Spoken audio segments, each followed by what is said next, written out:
So let's look at utilitarianism. What does it mean to do a utilitarian analysis of something or apply a utilitarian ethical decision making framework? Well, I guess first thing to keep in mind is that utilitarianism is a form of consequentialism, ethical consequentialism, which would say that the only thing that matters is the consequences of the action, the effects, the results. If they're good, then the action's good. If they're not good, then the action is bad. Mill says the creed which accepts as the foundation of morals utility or the greatest happiness principle holds that actions are right in proportion as they tend to promote happiness, wrong as they tend to produce the reverse of happiness. By happiness is intended pleasure and the absence of pain. By unhappiness, pain and the privation of pleasure. So, a very simple rule and one that's very intuitive, and seemingly one that's pretty straightforward to apply. I am thinking of doing something, or something has been done, and I'm wondering whether it's ethical to do, or whether what's been done is ethical. Well, an action is good according to its consequences. So if it's been done, and I know the consequences, maybe that's a little easier. If I am thinking of doing it, and I have to anticipate what the consequences would be, maybe that can be a little harder. So if the consequences are, on the whole, um, if they promote pleasure, happiness, then that's a good thing to do. If, on the whole, they do not, or they promote happiness, or they positively promote unhappiness or cause pain, then it's a bad thing to do. I think the first thing that we would need to do to apply that principle is to make certain decisions about, well, first of all, who matters. On the broadest level, whose happiness and pleasure are we taking into account? All living things, just human beings, just beings who qualify as Kantian persons. I think that for the purposes of this class, those kind of issues, we're setting them aside and just saying that Mill meant human beings. Human happiness, human pleasure is what matters. Putting aside the very difficult question of the moral interests of animals and things like that. So that simplifies things quite a bit, or somewhat. We're talking about whether the action promotes or discourages human happiness. So, but then we have to ask on a particular level who matters or who's involved. Not every action has effects on everybody. Some actions have more effects, public policy issues, issues like, you know, autopilot and the Facebook experiment, which affect lots and lots of people.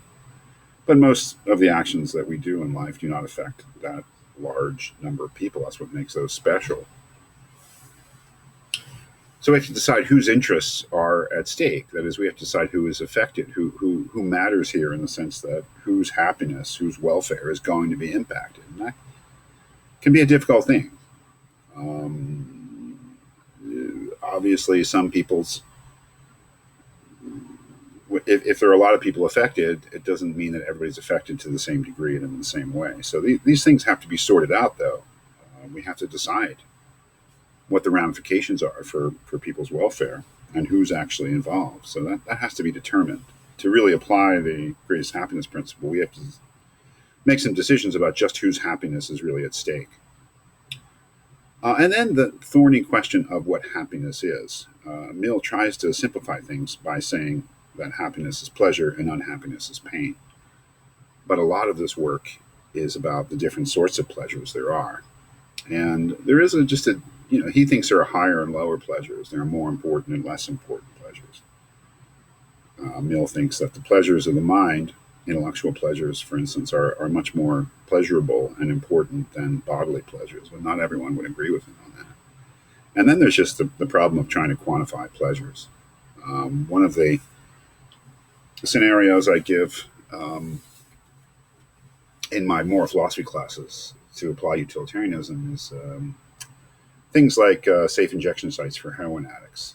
Say the mayor of Philadelphia wants to open a safe injection site in Kensington because it will save lives by preventing overdoses and it will prevent some degree of the spread of HIV and hepatitis and things like that. But there's a big public opposition to it. The people in the neighborhood don't want it.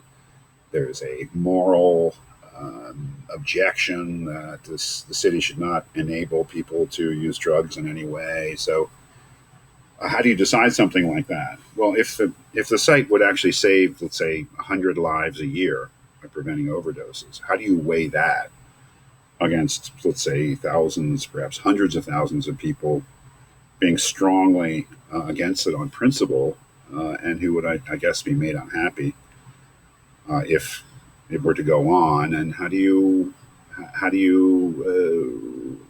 quantify the unhappiness of the people in the neighborhood who don't want it in their neighborhood? I mean, how do you compare bads here, evils, pains like death, and then quality of life issues, or just plain being made unhappy if there's broad numbers of people? It's not clear. I think that I don't know what the answer to that is, but in some way or another, you have to figure, well, who's actually impacted? All these people are impacted. But then you have to say, well, how are they impacted? Certainly the people who are drug addicts are impacted in a very different way from the people who live in the neighborhood. And the people in the neighborhood are impacted in a very different way from somebody who lives miles and miles away, but is just vociferously against this thing on moral grounds. How do you quantify and compare the different unhappiness? So that's some of the problems we get into.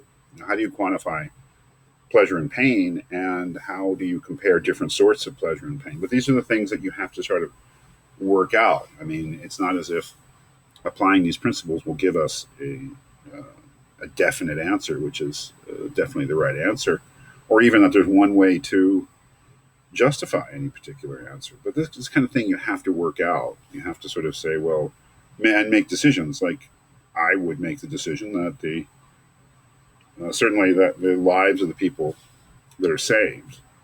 I don't have a great sympathy for heroin addicts, but I do recognize that if you can save 100 lives, that's an incredibly interesting and important thing to do.